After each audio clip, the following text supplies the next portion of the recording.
Over the past month, the United States stepped up operations against Venezuelan smuggling networks in the Caribbean. Several fast boats suspected of trafficking drugs were destroyed in international waters. But for fishermen in Trinidad, only 7 miles from Venezuela, those strikes felt far too close for comfort. This is the Gulf of Paria behind me. These islands over here are still part of Trinidad. This route that we're on right now in this boat is the route that smugglers take if they're bringing drugs or people or whatever across to Trinidad. So there's a heavy presence of the Coast Guard of the Trinidad and Tobago Armed Forces that patrols this area. But of course, most of the smuggling takes place late at night.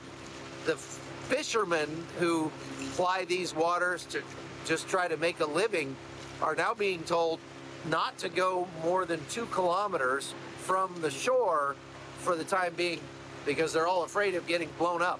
I'm a fisherman for 28 years, fishing in Trinidad and Tobago waters. Yes, we are all panicking. The Coast Guard say, well, 2 kilometers off the island, don't go that direction. But anywhere else up on the coast, this side we could fish. Venezuela is 7 miles away from Trinidad, very, very close. That you can look and see it. You can see a vehicle passing on the land. Futs is very close.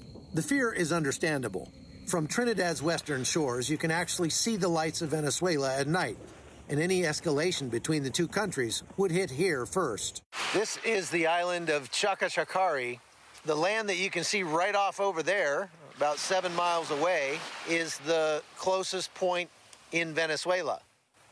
So you can see why people in Trinidad are concerned about the conflict that might be brewing between the United States and Venezuela, simply because the Trinidadians know that wars have a way of spreading, and if they do, these people are not prepared for that in any way, shape, or form.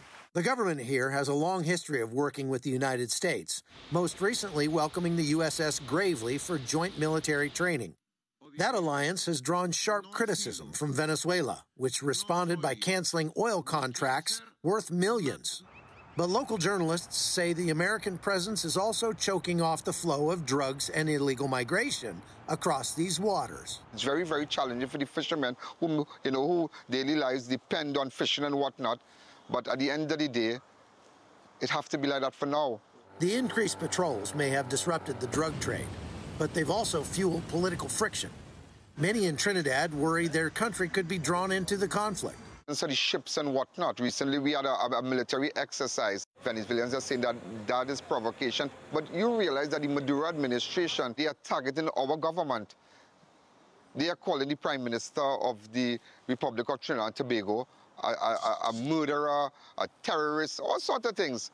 But after the Trump administration briefed Congress that the United States currently has no legal justification to strike inside Venezuela, lawmakers were told any direct action against the Maduro regime would require fresh legal authority and a new strategic decision from the president himself. For the people of Trinidad, that news brings a brief sigh of relief, but the fear of what could come next still lingers. From Trinidad, I'm Chuck Holton for CBN News.